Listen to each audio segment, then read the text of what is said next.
In the summer of 1983, 5 cousins vanished without a trace while playing on their grandparents' farm in rural Texas. The only thing they left behind was a red sneaker by the old cistern. 41 years later, a routine plumbing repair led to a discovery so horrifying it would reopen the coldest case in the county's history and reveal a secret the family had buried beneath generations of silence. Subscribe for more real crime-inspired stories like this one. Twisted secrets, forgotten evidence, and the shocking truths that refuse to stay buried. The 14th of March, 2024. Location: Split Creek, Texas. The only reason anyone found them was because the toilet wouldn't flush. At 3:42 p.m., an independent plumber named Jacob Trillo opened the cap on the corroded cistern beneath the southeastern corner of the barn. He expected backed-up sludge, maybe a drowned raccoon. What he didn't expect was a human jawbone still attached to a child's skull, wedged between rusted pipework and a tangle of sun-bleached fabric. Within 2 hours, the entire Carter farm was cordoned off. By sundown, the sheriff's department had uncovered 4 more skulls. All belonged to children. The cistern hadn't been in use since the 82nds, and nobody in town had seen the Carter children since the summer of 1983. The 16th of July, 1983. Location: Split Creek, Texas. The sun had barely crested over the mesquite trees when the 5 Carter cousins scattered across the back pasture like wild birds. They'd been up since dawn, barefoot, sticky with sweat, shrieking laughter that rolled over the dry grass. Their grandmother, Birdie Carter, called after them from the porch, waving a wooden spoon still slick with bacon grease. "Stay where I can see you and keep away from the well." But they didn't listen. Not really. Not when the summer sky was cloudless and wide, and the pasture behind the barn promised adventure. It was the kind of Saturday that split July in 2. By sunset, every one of them was gone. The 5 Carter children were all under 12.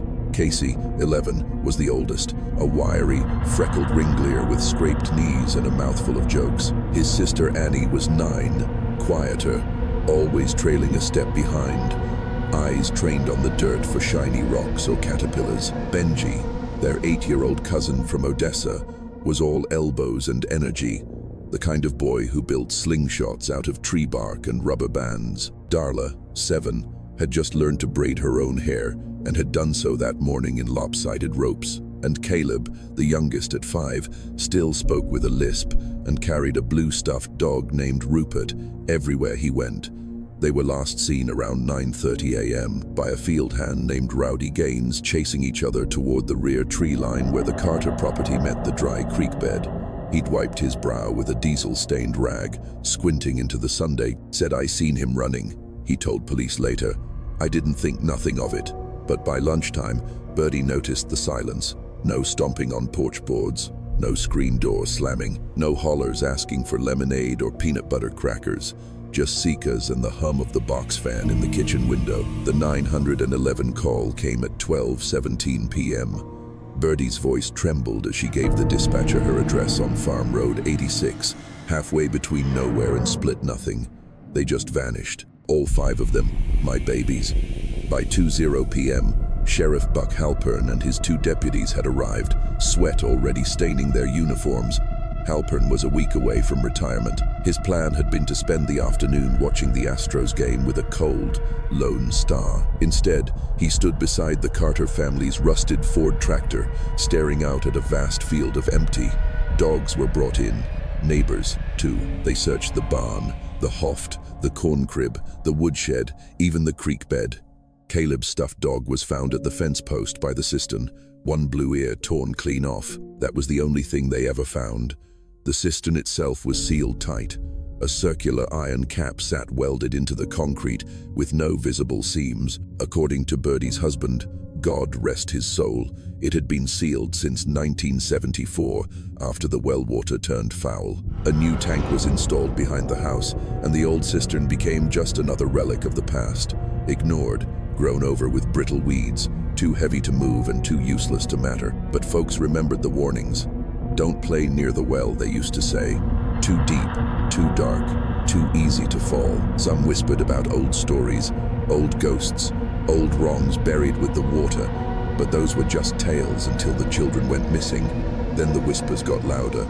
Television crews showed up by the third day. 5 missing cousins baffled Texas town.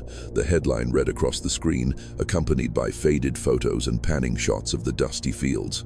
Volunteers came from as far as Leech and Amarillo. Helicopters buzzed overhead. The Red Cross brought sandwiches and tents. Men in black suits with no badges interviewed Birdie for hours at a time. Someone accused Rowdy Gaines. Someone else blamed the carnival that had passed through the week before, but nothing stuck. And then the trail went cold. No ransom note, no sightings, no bodies. Just 5 kids gone from a field in daylight with no explanation. In 1984, the FBI scaled back. By 1986, the reward money dried up. By 1988, the Carter family had moved off the farm, unable to bear the silence. But Birdie stayed behind. She said she couldn't leave them. In 1993, the cistern was finally resealed by the county after a new ordinance required old wells and pits to be registered or closed off permanently. Nobody opened it, though. The paperwork was more about liability than curiosity. And Birdie. She sat on that porch until she died in 2023, aged 91, blind and silent. She never stopped setting out 5 plates at Sunday lunch. Until the plumber came in March 2024, nobody had touched that cistern in over 40 years. And the bones he found, they didn't match the missing children. Not all of them. Some were older, much older. The 15th of March, 2024. Location Split Creek, Texas. The first thing Detective Mara Vance noticed when she stepped onto the Carter property was the silence. Not the quiet of a slow town or the hush of an empty house, but the heavy, loaded silence of disturbed ground. The barn loomed in the distance, its rust-cold tin roof sagging under decades of heat. A backhoe sat parked beside the open cistern, yellow arms frozen mid-dig like a creature caught in the act. Crime scene tape flapped in the wind, uniforms milled around with clipboards and evidence bags, all of them pausing slightly as Mara passed, giving her the nod reserved for cold case reinforcements. She was good at her job, too good. That's why she was here. They'd called her in the night before after local deputies uncovered a second partial skeleton. This one much smaller than the first. The bones were delicate, bird-like, juvenile, femur not yet fused, skull missing its lower jaw. Sheriff Dan Hargrove, Halpern's successor, now grayer and more bureaucratic, had nearly dropped the phone when the forensics lab called in the preliminary assessment, child remains. Estimated death, 1,980 seconds. Vance knelt by the edge of the cistern. The cap had been cut open along its weld line, revealing a gaping circular pit lined with whetstone and rusted pipes. A sour mineral smell rose from the dark. She pulled on gloves. "Tell me what we've got," she said to the nearest tech, a woman named Lydia Reyes, who held a clipboard against her chest like armor. "3 skulls so far," Reyes said. 2 confirmed juvenile, 1 older. Maybe late teens or early 22nds, multiple long bones, clothes and pieces, and she hesitated. "We found toys, plastic pieces, decayed cloth, a child's shoe, anything modern." Reyes shook her head. "Everything looks old, vintage. The materials predate 1990. One of the dolls is stamped 1981. Vance straightened, heart tightening. "DNA testing will take time," Reyes added, "but the sizes line up." 5 missing cousins, Vance said, from this exact property in daylight. Inside the barn, a makeshift command post had been set up. A table held a weathered manila folder labeled Carter Case 1983, closed. Vance flipped it open. The original statements had been typewritten. Sheriff Halpern's notes in blue ink bled through the years. Birdie Carter reports 5 children last seen heading east through the pasture toward old fence line. No sign of struggle, no footprints beyond the dry patch near Sissenon. Dog located at base. Torn ear, no blood. Area searched with dogs, no scents detected beyond 50 yards. Cistern cap noted, sealed, no visible access. Lead traveling carnival cleared. Lead Rowdy Gaines cleared. Lead abducted by unknown third party unconfirmed. Case status as of December 1986. Inactive, presumed lost. Vance scanned down the page. One word circled in red caught her eye. unfounded. She snapped the file shut. By 3:00 p.m., the full excavation was underway. Archaeologists from the university had been called in to assist, brushing soil gently from the curved edges of bone. Vance watched as one lifted a decayed cloth scrap with tweezers. It was white with faint pink polka dots, the remains of a child's nightgown. Then one of the deputies called out from inside the barn, "Detective, you might want to see this." The floorboards behind the barn's feed room had been pulled up, revealing a line of ancient plumbing, a corroded pipe capped and welded shut. It shouldn't have connected to anything. The cistern had been sealed for decades, but someone recently had cut into the line. Vance crouched and traced the connection. A narrow PVC pipe, newer than the rest, had been added beneath the feed trough. It looped in a way that suggested intentional drainage or insertion. "What is this?" she asked. The deputy shrugged. "Not sure, but the plumber, Jacob Trillo, he said the pressure issue in the farmhouse only started 3 weeks ago." "Backflow?" Vance asked. "No," the deputy said grimly, squeaking like air, like a noise was trying to push through the pipe. She visited Jacob that night. His house sat on the edge of town beside the only gas station still pumping leaded fuel. He answered the door with tired eyes and a guilty expression. "I didn't know what I was looking at," he said when she showed him a photo of the jawbone. "I thought maybe a pig skull. You know how things fall in old tanks. But it didn't look right. And the pipe, I didn't install it," he said. "But I noticed the squeak like air was trapped. You know how something gets in the line and makes a sound every time you flush? It wasn't mechanical. It sounded like he stopped." "Like what?" Jacob swallowed like a voice. "Real faint, just a few times. A whisper under the water. Couldn't make out words." Back in her motel room that night, Vance spread out the photos from the excavation. 5 skulls, 1 child's toy, 1 blue fabric scrap, possibly Rurt the stuffed dog, and now possibly a 6th set of remains that didn't match any of the Carter kids. The cistern was becoming something more than a grave. It was a pattern, a dumping ground, and someone had sealed it very deliberately.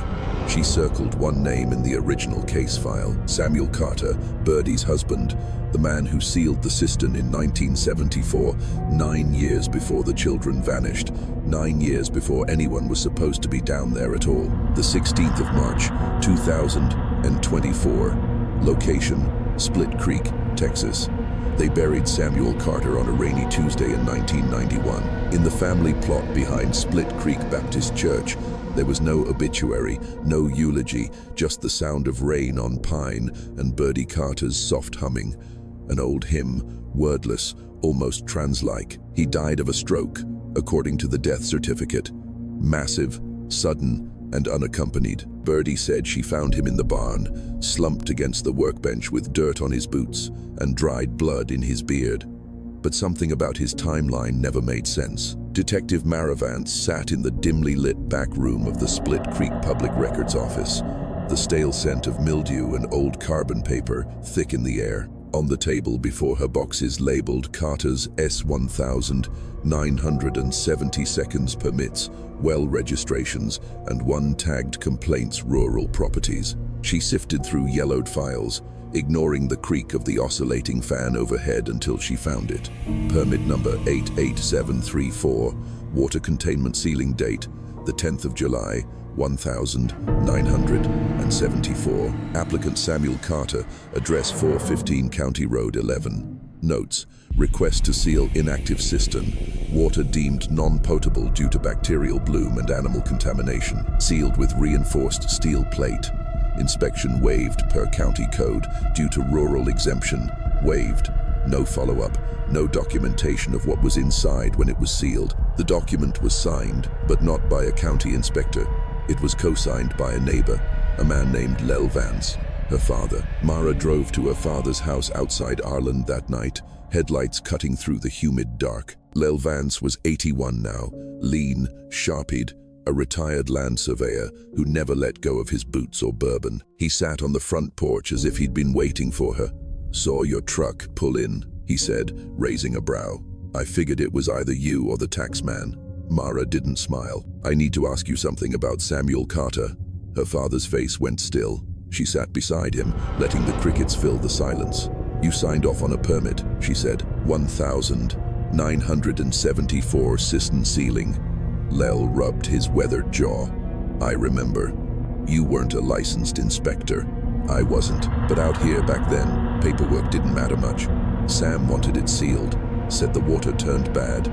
He had it covered in thick steel, poured concrete all around. Did you ever see what was inside before it was sealed? Lel took a long breath. Number. He wouldn't let me look, but you helped him anyway. Lel turned to face her. He paid me $50 and 2 bottles of Glenlivet. Back then, that was worth something. Mara stared at him. He was nervous. Lol continued. Not scared, just jumpy. Wouldn't let his kids go near the barn. I figured it was animal remains. Maybe a calf fell in or something worse, but I didn't ask. And you never thought about it again, she said. Not until those kids disappeared, he said quietly. And by then, Sam was already different, distant. Back at the station, Vance pulled the Carter family tree from the cold case archives. Samuel and Birdie had 2 sons, Thomas and Will. Both had left Split Creek by the late 8 seconds. One moved to Colorado, the other to Mobile, Alabama. Neither had returned after the children vanished. Neither had spoken to the media. Neither attended Samuel's funeral, and both had children among the 5 who disappeared. The only one who stayed was Birdie. Mara underlined the sons' names. She needed to find them because whoever had been near that cistern in 1974, they knew what was inside.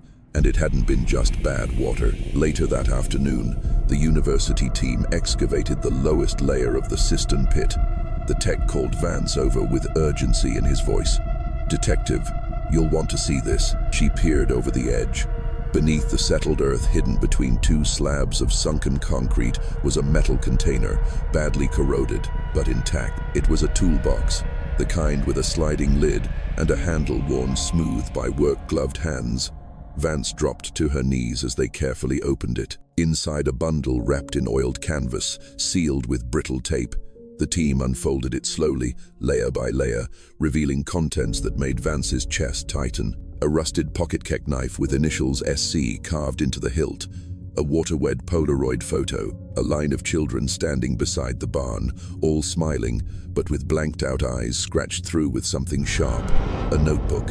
Its first page water damaged but legible. The 11th of July, 1974. It's done. No one will ever find them. The hole took 3 days to dig.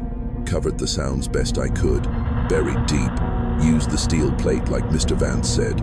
Told Birdie the smell was the water. They'll rot under God's eye. Let him judge me. Mara read the line twice.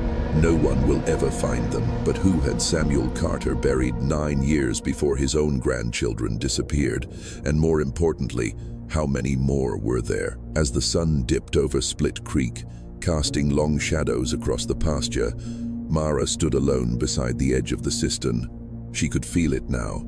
This wasn't just a burial site, it was a ritual space, a pattern. The Carter children weren't the first, and maybe they weren't even the last. The 17th of March, 2024. Location, Split Creek, Texas. By sunrise, the Carter property was under full lockdown. Yellow tape stretched from the barn to the back fence line. Crime scene lights bathed the dry ground in a sterile white glow. The soil around the cistern had been dug up to a 15-foot radius. What had once been wild mesquite brush and brittle grass was now a cratered pit of exposed earth. Detective Maravan stood at the edge of the dig site, arms crossed, eyes fixed on the ground. "Start again," she said. The archaeologist beside her nodded. His name was Dr. Elijah Mott, a forensic anthropologist with the university. Thin, intense, hideous. He pointed to a flagged area near the southwest corner of the pit. "This is where we found the most recent layer," he said. 2 child-sized femurs, consistent with the Carter children. But beneath that, at a deeper layer, we found something older. He knelt, brushing at the dirt with a soft brush. A faint outline began to emerge. A circle, no, a series of circles, concentric, etched or pressed into the soil by something rounded and heavy. A groove roughly 6 feet wide at its largest. "It's not natural," Dr. Mott said. "Too uniform. And look here." He swept away more dirt to reveal a pattern of small crosshatch marks, spaced evenly around the inner ring like clock ticks. "Someone made this," Mara murmured. "We think it was a container, maybe a barrel. heavy enough to imprint the ground and left long enough to settle, could have been used to store. He didn't finish the sentence. He didn't have to. Mara stared down at the pattern, her mind racing.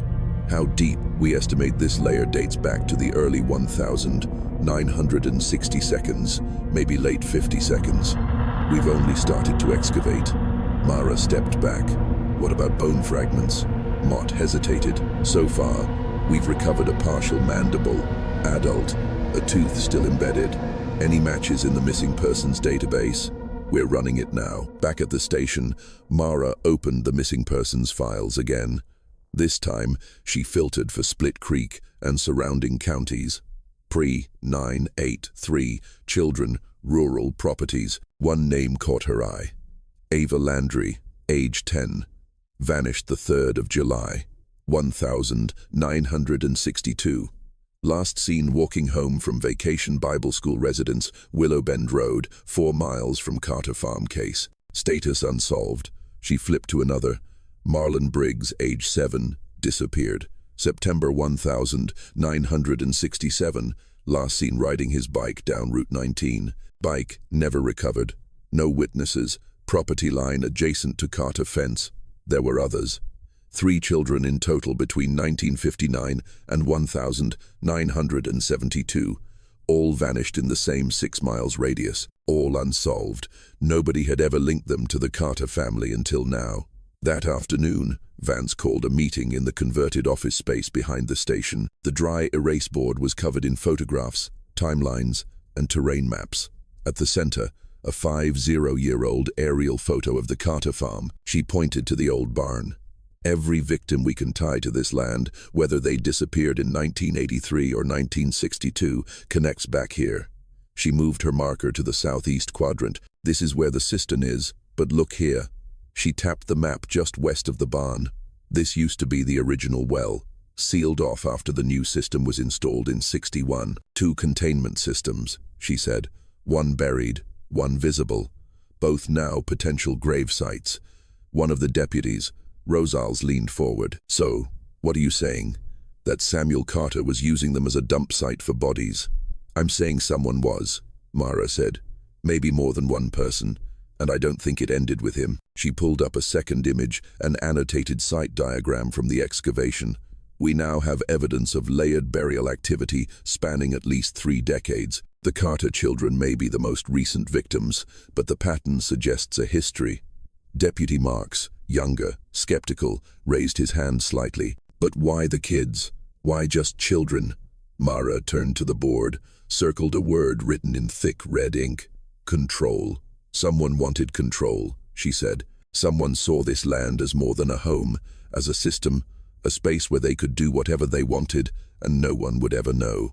By dusk, a breakthrough came. The forensics lab called with a preliminary dental match on the mandible from the lower layer. Ava Landry, gone 62 years, now confirmed to have died beneath the Carter farm. Mara felt it like a punch to the ribs. She dialed the Landry family number from the old case file. A grandson picked up. The mother had died 10 years ago, still believing Ava had run away, still setting a place for her at Christmas. When Mara hung up, her hands were trembling. The gravity of it all was sinking in. That night, she drove back to the farm alone. The dig site sat quiet beneath the moonlight. Crickets buzzed.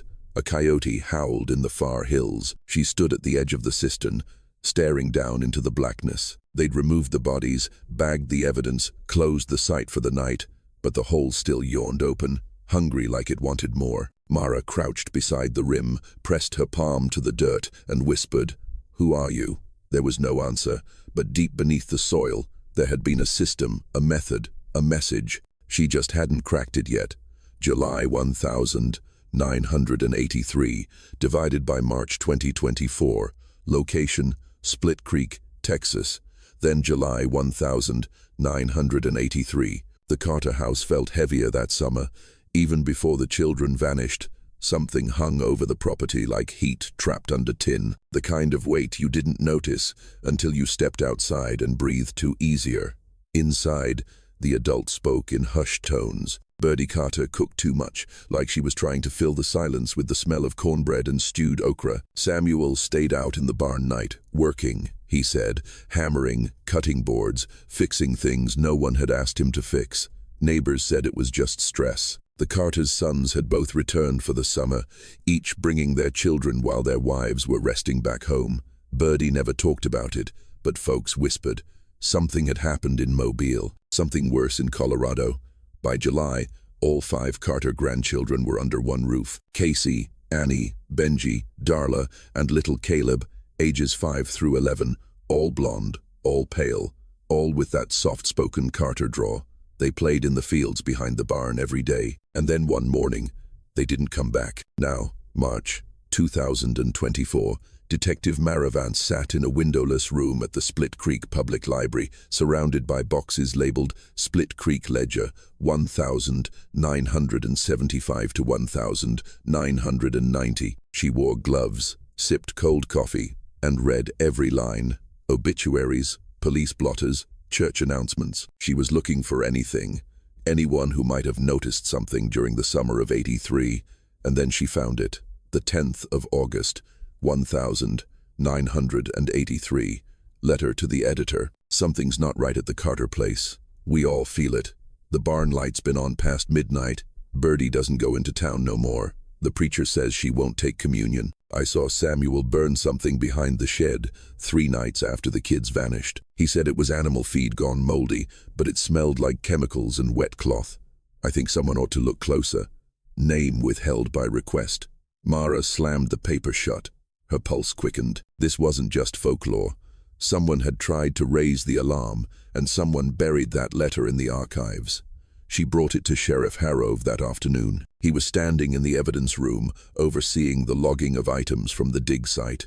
Fabric scraps, Polaroids, the rusted toolbox. He read the letter twice, then looked at her. You think Samuel Carter killed his grandchildren? I think it started long before them, she said, and I think someone helped him cover it. Harrove folded the paper. If we charge a dead man, we don't get justice. We're not just charging him, she said. There's more to this. There's someone else. The pattern didn't end in 1983. He raised a brow. You think there's a second perpetrator? I think there's a legacy. She returned to the Carter farm late in the afternoon. The sun was dropping. The air smelled of disturbed dirt and dry grass. Deputy Rosales waved her down at the fence line. Detective, he said, pulling a small box from the back of his cruiser. One of the volunteers found this buried in the back shed between the rafters. He opened it. Inside, a stack of VHS tapes wrapped in plastic. Mold crusted the corners, but the labels were still legible, all dated between 1979 and 1983. One simply read, Darla, July. Mara's stomach turned. She took the box, returned to her car, and drove straight to the station. They didn't have a working VHS player in evidence processing. Most departments had moved digital years ago, but the high school still had one in the AV closet. The janitor let her in after hours. In the dark media room, she fed the tape labeled Darla July into the machine. The screen flickered. Lines of static crawled. Then a child about 7 years old sat on a wooden chair in the barn. Sunlight spilled in through the slats. She was crying softly, wearing a yellow sundress. A man's voice off camera. Tell the camera your name. Darla Carter. And where are you? In the princess room. Mara froze. That phrase again. Princess room. The same words found on the Carter children's tapes. The camera zoomed in on Darla's face. She had a scrape on her cheek. Her eyes darted towards something off-screen. The tape cut to black. No violence. Nothing explicit. But it was enough. Enough to prove they'd been recorded. Enough to reopen the investigation as a child exploitation case. By the time she returned to the station, a federal agent was waiting. Special Agent Leah Dobbins. Tall, sharp, no nonsense. We're opening a task force, Dobbins said. You'll be looped in, but from here on out, this is multi-state. Why? Because these tapes, she said, gesturing to the evidence bags, match others found in Amarillo, Baton Rouge, Hendersonville, all marked with similar handwriting, same camera style, same labeling system. Mara swallowed. How many tapes? Dobbins didn't blink. We've identified at least 62, all from different children. But the Carter family may have been the source, Dobbins said, but someone distributed them. Outside, the wind kicked up dust in the dark. Mara stood in the parking lot watching the sky. A storm was coming, and she had the terrible sense they were only just beginning to understand how far the roots of this thing went. The 18th of March, 2024. Location: Split Creek, Texas. They said Birdie Carter never left the farm. Not after the children vanished. Not after Samuel died. Not even after both of her sons stopped speaking to her. For 40 years, she lived alone on that sun-bleached land, tending a dying garden, rocking on the porch, her grey hair pinned up like it always had been. Neighbors called her strange, others called her broken, but Detective Mara Vance now understood something chilling. Birdie Carter didn't stay because she was grieving. She stayed because she was watching. Birdie had passed away the year prior, July 2023. No funeral, no obituary. The county handled the burial. No next of kin had come forward, but her house remained sealed, untouched since her death. Now, with a search warrant in hand, Mara stepped over the threshold for the first time. The house smelled like dried herbs and old paper. Dust shimmered in the late afternoon light. Everything was just still. No signs of struggle, no sign of life either, just a time capsule, a shrine to something no one had dared name. Birdie's bedroom was at the back of the house. The walls were lined with photographs, framed portraits of children in outdated clothing, some of them recognizable from the Carter family albums, but others Mara didn't recognize. Names were scratched into the bottom corners of some frames. Eva, Marlin, Jolene, all names Mara had found in the cold case logs. All children who had gone missing in the surrounding counties over a 25-year stretch. Mara's breath caught. Birdie had kept their pictures, framed them, preserved their names like they belonged to her. On the nightstand sat an old composition notebook, its edges curled and brittle. Mara opened it carefully. Inside were dozens of pages in Birdie's neat cursive. Each began with a date followed by what looked like meal logs. May 4th, 1981. Oatmeal, milk, apple slice. No talking today. May 5th, white bread, peanut butter, weak tea. Spoke Eva in sleep. May 7th, skipped breakfast. Refused to wear dress. Punished. Mara flipped further. The entries continued. Sporadic, increasingly erratic. The 9th of August, 1983. All five cried again. Samuel angry. Locked cellar. My hands shook too much to braid Darla's hair. The 10th of August made them kneel. Samuel said the circle must be respected. We are the keepers, not killers. Keepers. Mara slammed the book shut. She didn't know whether to scream or cry. Birdie hadn't just known. She had been part of it. Later that night, back at the station, Mara sat in her office surrounded by evidence bags, photos, tapes, meal logs, and now ritual references, keepers, circles, obedience. She wrote a single word at the top of her whiteboard, CT. What had seemed like a twisted predator's graveyard was starting to look like something structured, organized, believed in. She remembered the phrase from Birdie's journal, the circle must be respected, and something clicked. The next morning, Mara called Dr. Elijah Mott at the dig site. You mentioned finding marks around the base of the pit, she said. Etched patterns. Could you be more specific? We assumed it was containment, Mott replied, but now I'm not sure. One of the students thinks it's symbolic, maybe ritualistic. I can send photos. Within an hour, Mara was staring at a high-resolution image of the pit etched into the soil around the base of the cistern. A pattern of spirals, interlocking loops, and in the center, 5 small symbols arranged in a circle. 5, not 6, not 4, 5, like the Carter children. Back at the farm, another search team had uncovered a small trapdoor beneath the floorboards in the kitchen pantry. It was barely 2 feet square, hidden beneath a false panel. A ladder descended into what appeared to be a root cellar. Mara climbed down. The space smelled of mildew and dust, but it was dry, preserved. The walls were lined with shelves, rows of old cassette tapes, notebooks, and what looked like handwritten Bibles, except the verses had been altered, the names replaced. Familiar scripture, but twisted. And unto the keepers were given the little ones, and they shall not pass from this circle, lest the world be unmade. The earth will take what the womb rejects. Only the pure may descend. Mara's stomach turned. It wasn't just sickness. It was doctrine. Birdie and Samuel hadn't acted alone. They had faith in what they were doing. And there were names, other keepers, listed in the margins. One caught her eye. T. Carter, Mobile Branch, Samuel and Birdie's son. Thomas, father to 2 of the missing children, still alive, still out there. That night, Mara sat in the parking lot outside the sheriff's office, phone in her lap, fingers trembling. She had the number.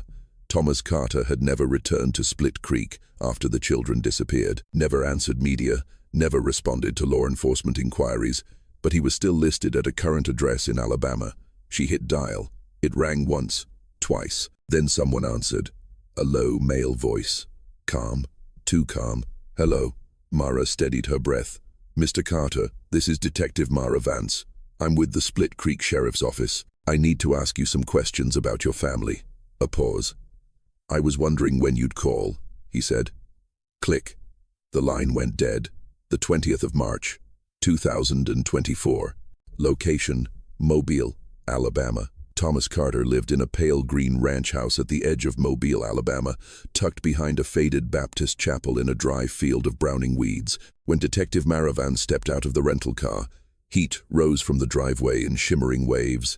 The place looked ordinary. Windows curtained. An American flag faded to pink flapping on the porch. But nothing about Thomas Carter was ordinary anymore. Not after what she'd found. Not after what he'd said on the phone. I was wondering when you'd call. She knocked twice. No answer. She knocked again. Louder. The door creaked open an inch. Mr. Carter, she called out. This is Detective Vance. I'm with the Split Creek Sheriff's Office. We spoke briefly the other day. Silence. Then a voice. Low and flat. You came all this way to dig up the dead. Mara pushed the door wider and stepped inside. The air was thick and still. The house smelled like mothballs and old paper. Every window was drawn shut. Religious tracts were stacked in piles along the walls. A photo of the Carter children, Casey, Annie, Benji, Darla, Caleb, sat on the mantel. The glass cracked but not replaced. Thomas Carter stood in the hallway, backlit by a bare bulb. His face had aged hard, lines carved deep into his cheeks, hair thinned but combed with care. I don't have anything to say to you, he said. I think you do, Mara replied. You disappeared from Split Creek the day after your children went missing. You never returned, never helped with the search. You were named in your mother's journal as a keeper in the Mobile Branch. You're going to talk to me, Mr. Carter, because I think you know exactly what happened to your children. He didn't move, didn't blink. Then finally, he said, come downstairs. The basement stairs groaned under Mara's feet. At the bottom, the space opened into a cool, windowless room. Cinder block walls, a cement floor, a single wooden chair beneath a bulb that buzzed like a dying insect. But what chilled her wasn't the chair, it was the wall. A mural hand-painted, stretching corner to corner.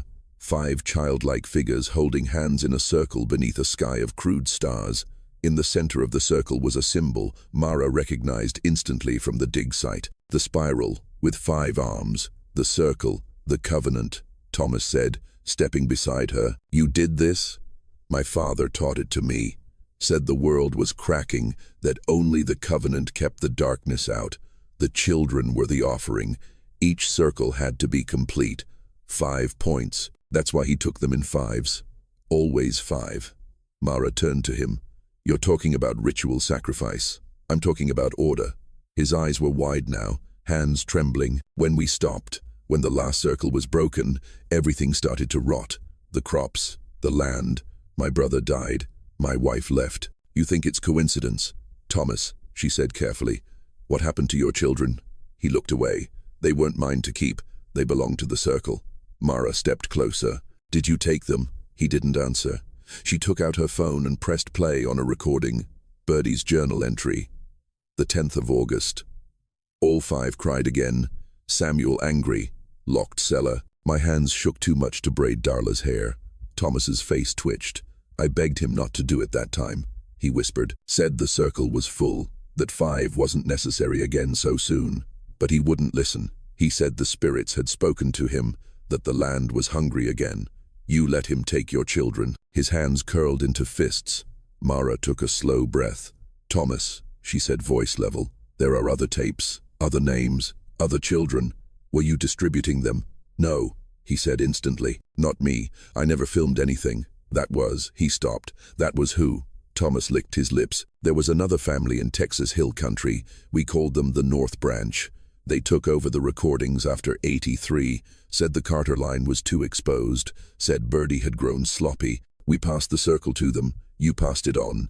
They promised they'd keep it pure, but they started selling the tapes, turning it into profit, desecration. That's when the sickness started. Mara stepped back, pulse pounding. How many branches are there? Thomas looked up at her, his voice low and hoarse. There were 12. Back at the mobile field office, Mara briefed the federal task force. Thomas Carter had been detained for obstruction and failure to report abuse. They didn't have enough to charge him with murder yet, but they had enough to start tracing the branches. The circle was no longer a local case. It was a network, a system, a multi-generational cult that operated in cells tied together by ritual language, shared symbols, and the systematic disappearance of children across rural communities. The children in the cistern had only been one circle. There were others. Later that evening, alone in her hotel room, Mara pulled up the Polaroid she'd taken from Bird's bedroom wall. 5 children, not the Carter kids, different faces, different time, but the eyes had been scratched out in the exact same way. She flipped the photo over, a name handwritten in faded ink, Circle 3, Savannah, and a date. The 17th of April, 1975. Tomorrow, she'd request the missing persons records from Georgia. Tonight, she stared at the photo until sleep finally came.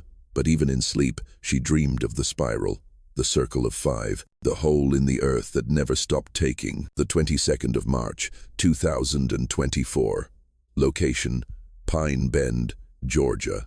The pine forest behind Hillstone Baptist Church had always been thick with stories. The kids from Pine Bend said the woods were haunted by Civil War deserters, by witches, by something that whispered in the dark.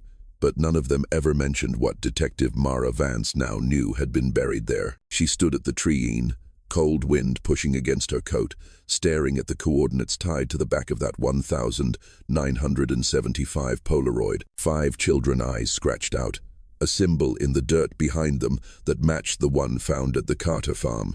This wasn't just a coincidence, this was Circle 3, and according to Thomas Carter, there had been 12. The field agent assigned to Georgia, Special Agent Nash, was already waiting with a forensic team and a cadaver dog. The church's pastor had given them access to the property without protest. He claimed the back acreage had been unused for decades. Mara stepped carefully over brambles, following Nash into the clearing beyond the old footpath. That's where she saw it, a depression in the earth, subtle but deliberate. A flattened circle of dead pine needles surrounded by 5 weathered stones, each roughly the size of a cinder block. Someone had arranged them long ago. They'd sunk halfway into the mossy soil. The stones marked the points of the pentagonal pattern. Another circle, another offering site. Ground soft here, the lead forensic tech said. Could be voids underneath. The dog barked once sharply, then began pawing at the base of the center stone. Mara turned away. She already knew what they'd find. 4 hours later, they'd unearthed 4 sets of juvenile remains. The 5th grave was empty or never filled. Maybe they didn't complete the circle, Nash said. Or maybe one of them escaped. Mara didn't respond. Instead, she looked at the pine trees surrounding them, at the way they leaned inward, as if reaching toward the center. The entire forest felt slanted, like it knew what had happened here, like it remembered. Back at the Georgia Bureau of Investigation's temporary outpost, Mara reviewed the files of the 4 likely matches. Emily Ray Brighton, 8, missing April 1975. Dylan Harris, 7, missing May 1975. Joanna Keel, 9, missing March 1975. Lucas, page T, missing April 1975. Each disappearance had been treated separately. Different counties, no pattern seen, no connection made until now. But the 5th child, the one never recovered, that question lingered. Mara traced the open files, cross-referencing with yearbook archives and VBS rosters from Hillstone Church. And there it was, tucked in the corner of a class photo, dated April 1000, 975. Tessa Elwood, age 9, big smile, side ponytail. Last seen the 16th of April, the day before the photo was dated. It didn't make sense. How could she have been in the photo smiling if she disappeared the night before? Unless the photo was taken after she went missing, or unless the date was wrong. She flipped the photo over. Something faint in pencil. Circle 3 taken. 4 complete. 5th resisted. Camera stopped working. Kept image anyway. Her hands trembled. Tessa had been targeted, but something had gone wrong and someone had documented it anyway. They weren't just killing, they were curating. That night, Mara called the number listed for Tessa Elwood's brother, now in his 52nd. He lived in North Carolina. Still remembered the day his sister vanished. She'd gone to church, never came home. But there was one thing he told Mara that chilled her to the bone. About 2 weeks after she vanished, a man came to the house, said he was from the church, offered my mother an envelope, said it was a love gift to help with grieving. My mom threw it back in his face. What was in it? Cash, new bills, and a drawing. A drawing of 5 kids holding hands in a circle. My sister was in the middle. You could tell by the ponytail. Mara gripped the phone tighter. Do you still have it? There was a pause.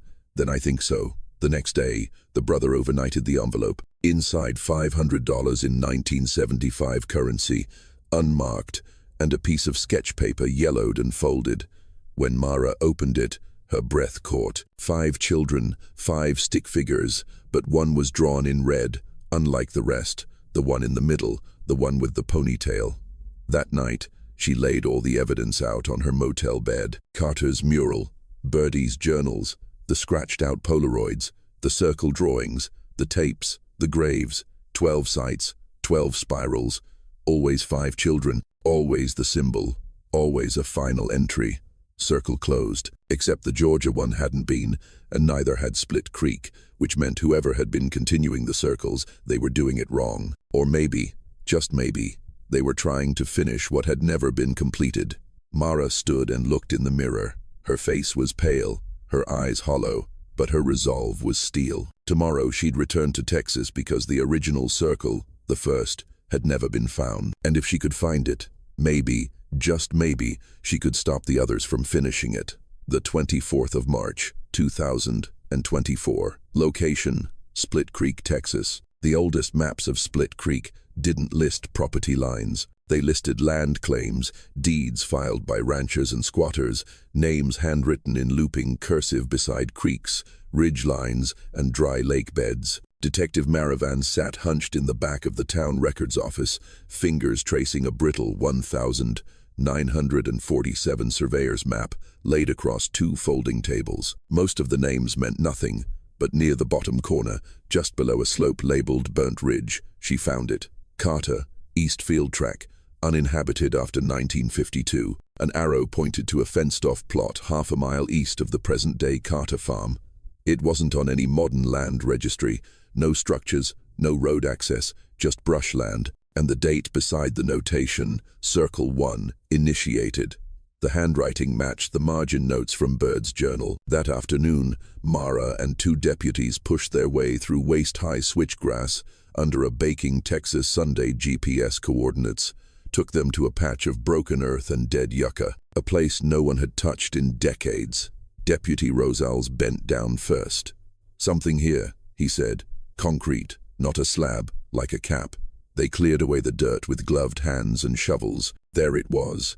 A flat round lid, cast iron, rusted, bolted into a cracked ring of poured concrete. Faint lines had been scratched across the surface, concentric spirals, and in the center, 5 X-shaped runes. Seal it up and bury it, Mara whispered, reading the faintest line of etched words. Only the first shall remain closed until the final is complete. She stepped back. They had found Circle 1. The forensic team arrived within the hour. Cutting into the cap took most of the day. Mara stood by as the final bolt snapped with a shriek of metal. The lid groaned. The smell hit them like a wall. Old earth rot time.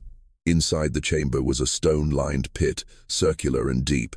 But unlike the cistern, this one had been deliberately arranged. 5 child-sized indentations like nests carved in clay, each cradled skeletal remains.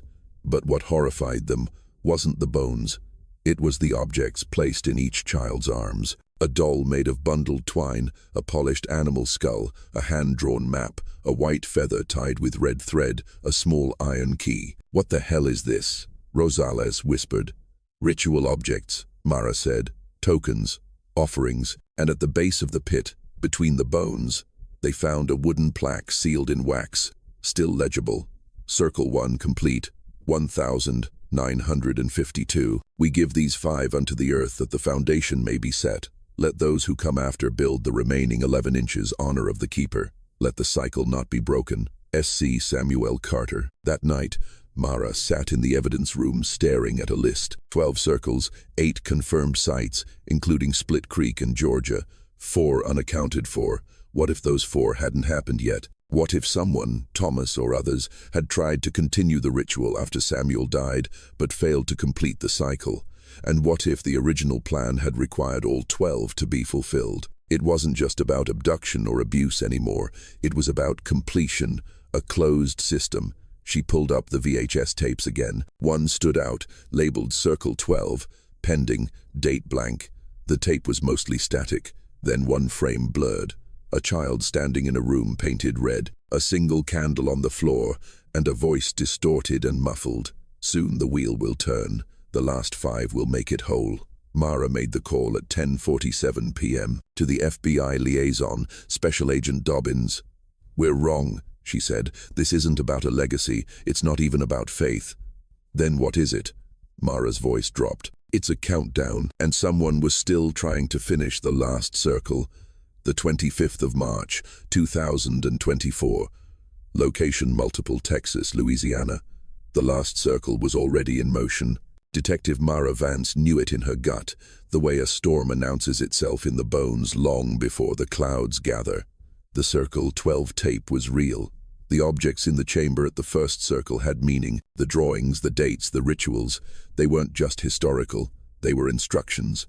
And someone was still following them. The FBI's digital forensics team isolated a frame from the Circle 12 VHS. The child's face was blurred, but the background, red walls, old window trim, peeling blue door, matched the architectural style of a closed Catholic orphanage in Louisiana, signed DNA's Home for Children, shuttered in 1998 after a string of unexplained disappearances. The building still stood condemned, boarded up, still owned on paper by a defunct religious non-profit. Mara and Special Agent Dobbins arrived at dawn. The front doors were chained. The interior smelled of mildew and rot.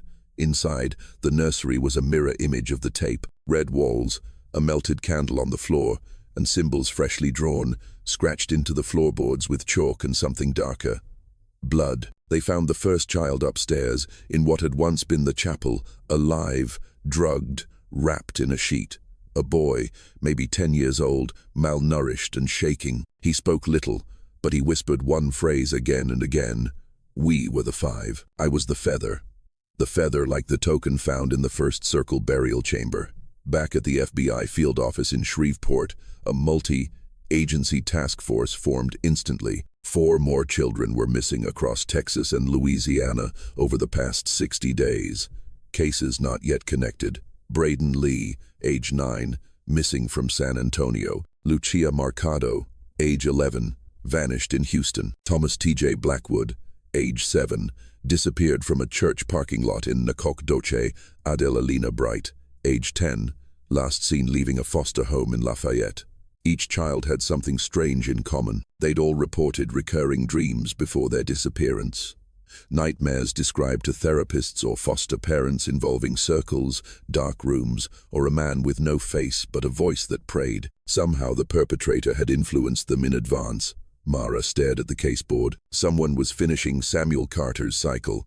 Someone who still believed the 12th circle had to be completed, and they had 4 of the 5 children. The last, the boy found in the orphanage, had escaped or been let go. Mara revisited the journals from Bird's Cellar, tracing every reference to the final cycle. One passage stood out. "The last will mirror the first. Tokens must match. The map, the doll, the skull, the key, the feather. 1 token per child. 1 keeper to bind them. 1 place to finish." Mara whispered the words aloud. 1 place to finish. She flipped to Samuel Carter's original map from 1952, buried with the first circle in the lower corner, almost invisible in faded ink. Circle 12 site, Eden's Gate. Eden's Gate wasn't on any official map, but it showed up in one place, a Carter family land deed from 1939. It was the name given to a private plot, a wooded area near the Sabine River, miles from any paved road, a forgotten campsite where Samuel's grandfather had once taken his sons to commune with God. It was still in the Carter family name. No one had visited it in over 60 years until now. A convoy of black SUVs tore through the back roads of eastern Texas as dusk fell. Mara sat in the lead vehicle, shotgun in her lap, heart pounding. The GPS marked the turnoff, a narrow trail just wide enough for one vehicle. Trees closed in overhead.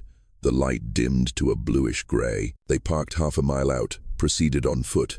The air smelled of cedar and stagnant water.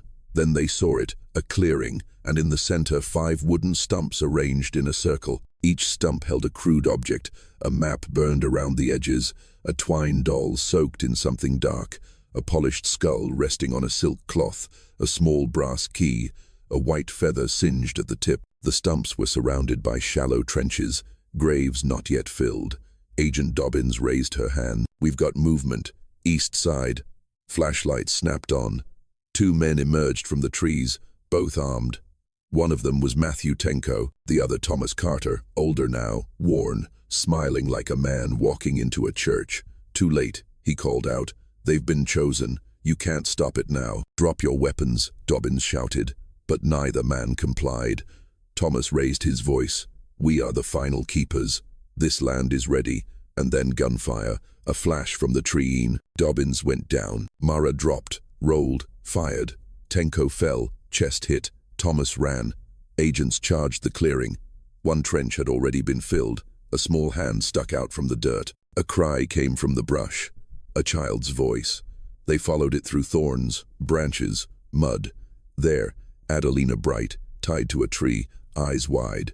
Mara cut her loose. "You're safe," she whispered. "You're safe." But she wasn't sure she believed it. Not yet. Not until they found all 5. By dawn, 2 children were recovered. One trench contained remains, one trench still empty, and Thomas Carter was gone, vanished into the trees like a ghost. The final circle wasn't complete, but Mara knew what he was trying to do. Finish it. Close the loop his father had started 70 years ago, and somewhere out there, one child was still missing. One trench still waited, and Thomas was still digging. The 26th of March, 2024. Location: East Texas, Sabine River Basin. The sun was barely up when the manhunt began. Helicopters from the Texas Department of Public Safety circled the thick pine canopy above the Sabine Basin. K-9 units from multiple counties swept ravines and ravaged game trails. Search parties moved with rifles drawn and radios hissing, chasing the one man who still held the final piece, Thomas Carter, the last known keeper, and the only person who knew where the 5th child was. Detective Maravan stood in the center of the desecrated clearing, staring down at the final trench. Still open, still waiting. The symbolism was undeniable. Thomas hadn't finished the circle, not yet, but he hadn't given up either. The other recovered children, Braden, Lucia, and Adelina, were safe and in custody, reunited with frantic families, drugged, dehydrated, but alive. Each remembered different pieces, whispered prayers, candles, rooms painted red, and a man who told them they'd be part of something holy. But one boy remained unaccounted for, TJ Blackwood, age 7, taken from a church parking lot in Akagosha 2 weeks earlier. He was the final token. At 10:41 a.m., a bloodhound unit caught a scent leading northeast toward an abandoned hunting lodge near the River Bend, a place once owned by the Carter family, but left to rot after Samuel's death. The structure barely stood anymore. Its porch caved in, shutters dangling like broken wings. The front door was ajar. Mara arrived with SWAT trailing behind. Inside, the floor creaked with every step. Old religious pamphlets littered the floor. Animal bones, hand-carved symbols, dried herbs hanging from the rafters. And in the corner, a child's jacket, blue, tiny TJs, still warm. They found footprints leading out the back of the lodge, adult-sized, dragging something heavy. They ran through the underbrush, down a slope slick with moss and rotting leaves, toward a river cave cut into the limestone. It was half-submerged, dark, echoing, cold, and inside it stank of candle wax and decay. Mara ducked into the narrow mouth, flashlight cutting through the gloom. Drips echoed like whispers. A shape moved ahead slowly, deliberately. Thomas Carter, dragging something behind him. A burlap sack. "Thomas!" Mara shouted. Her voice cracked off the walls. He didn't stop walking. "You don't have to do this," she said. "You didn't finish the circle. You've already broken it." He turned. His eyes were hollow, skin pale, mud smeared across his face like ash. "You don't understand," he said. "They won't sleep. Not until the 12th is sealed. The old blood, it's on my hands. It always was." Mara stepped forward, careful, calm. "The blood stops here," she said. "Let him go." She saw movement in the bag, a small hand, still moving, still alive. Thomas reached into his coat. Mara raised her weapon. He didn't pull a gun. He pulled out a key, small, iron, old, the same shape as the one found in the original burial chamber. "I was the key," he said. "Samuel gave it to me when I was 7, told me I'd open the last door when the time came. But I waited. I waited too long." "Drop it, Thomas." His hand trembled. "I buried them, all of them. I remember every name, every scream, and I still hear them even now." He knelt down, pressed the key to the stone floor. Then finally, he cried. SWAT moved in. TJ was pulled from the sack, shaken but alive, blinking in the dim light. He clutched Mara's coat and didn't let go. Thomas Carter was arrested without resistance. For the first time in 41 years, every known child connected to Circle 12 had been found, and every trench stood empty. That night, as Mara stood outside the hospital where TJ was being treated, she stared up at the stars. 12 circles, hundreds of names, dozens of victims who would never come home. But the chain had broken, not by fire or force, but by survival, by one child escaping, and by the last keeper deciding not to finish what his father began. By dawn, 2 children were recovered. One trench contained remains, one trench still empty, and Thomas Carter was gone, vanished into the trees like a ghost. The final circle wasn't complete, but Mara knew what he was trying to do. Finish it, close the loop his father had started 70 years ago. And somewhere out there, one child was still missing, one trench still waited, and Thomas was still digging. The 26th of March, 2024. Location, East Texas, Sabine River Basin. The sun was barely up when the manhunt began. Helicopters from the Texas Department of Public Safety circled the thick pine canopy above the Sabine Basin. K-9 units from multiple counties swept ravines and ravaged game trails. Search parties moved with rifles drawn and radios hissing, chasing the one man who still held the final piece, Thomas Carter, the last known keeper, and the only person who knew where the 5th child was. Detective Maravan stood in the center of the desecrated clearing, staring down at the final trench, still open, still waiting. The symbolism was undeniable.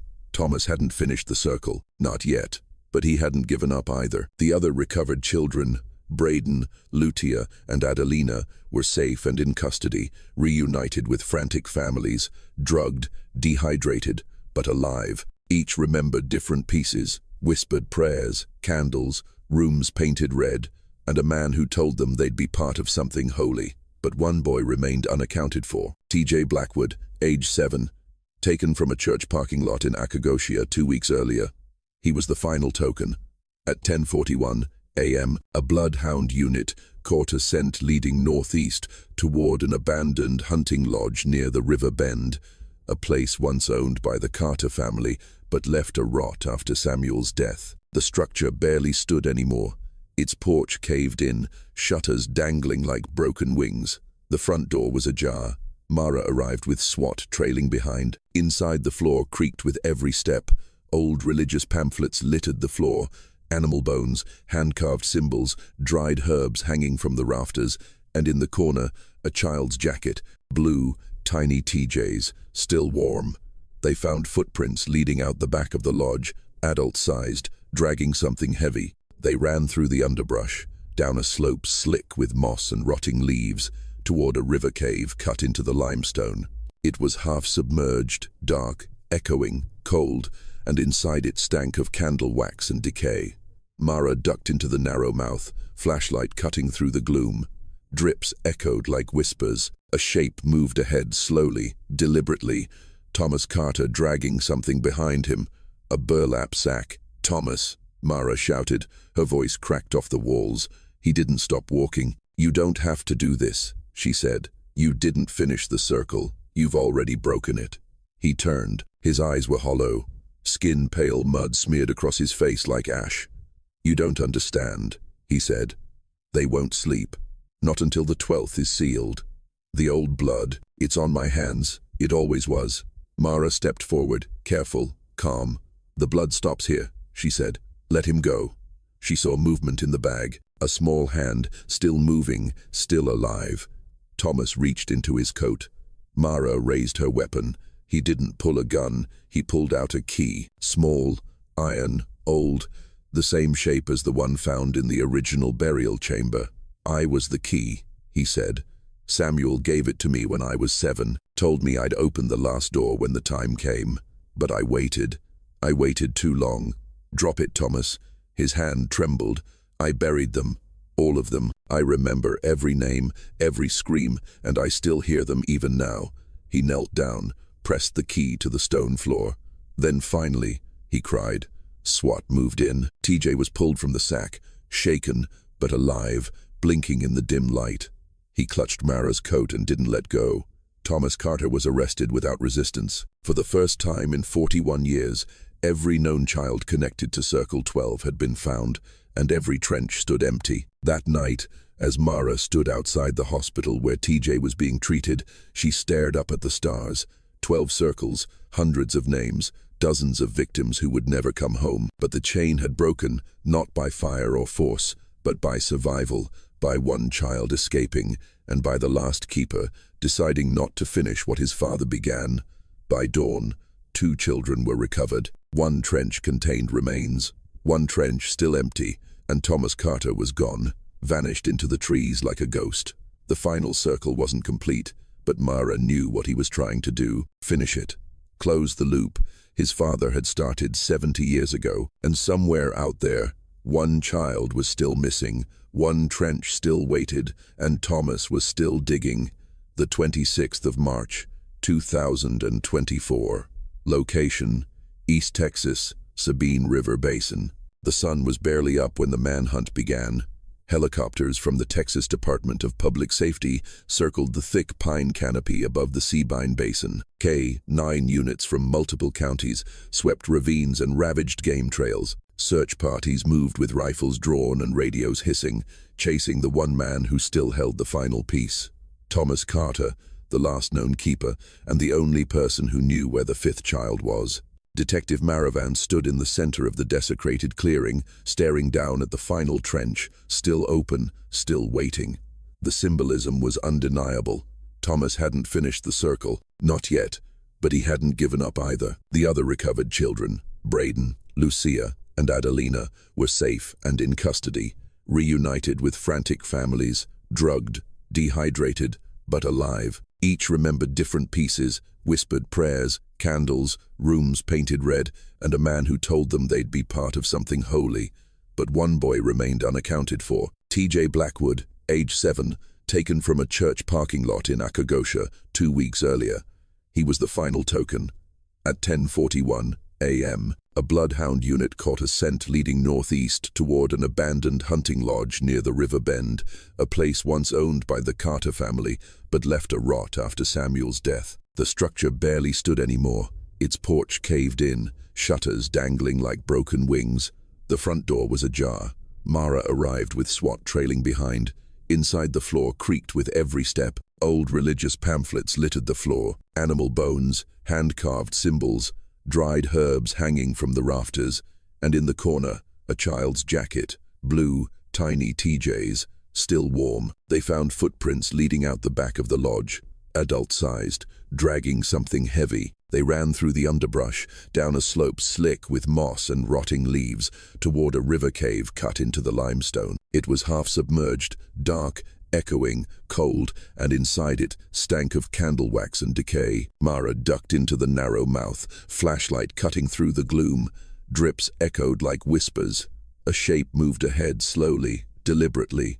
Thomas Carter, dragging something behind him. A burlap sack. "Thomas," Mara shouted, her voice cracked off the walls. He didn't stop walking. "You don't have to do this," she said. "You didn't finish the circle. You've already broken it." He turned. His eyes were hollow, skin pale. Mud smeared across his face like ash.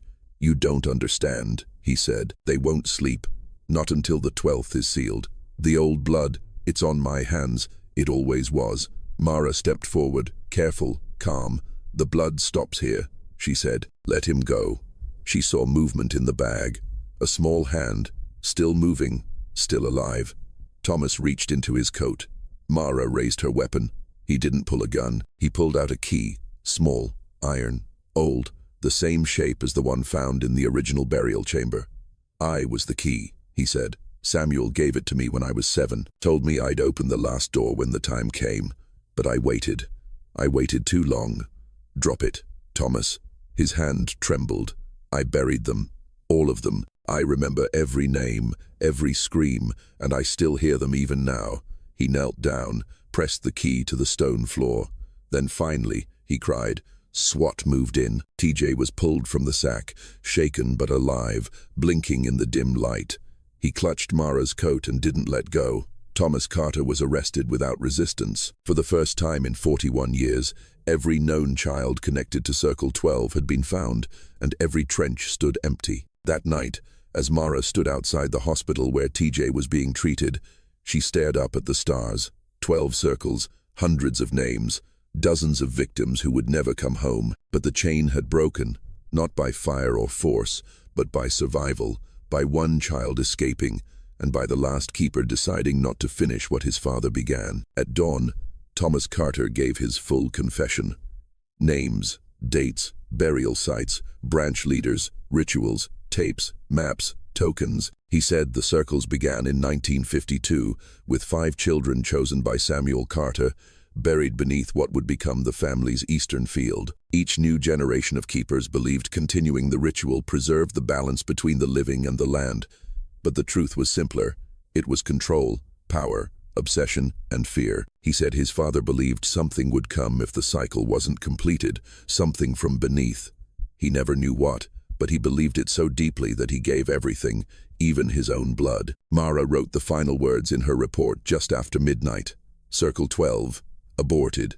All known victims recovered or confirmed deceased. Primary perpetrator in custody. Cult infrastructure dismantled across 4 states. Case closed. But she left one line open because not every name had been recovered, and not every circle had been mapped.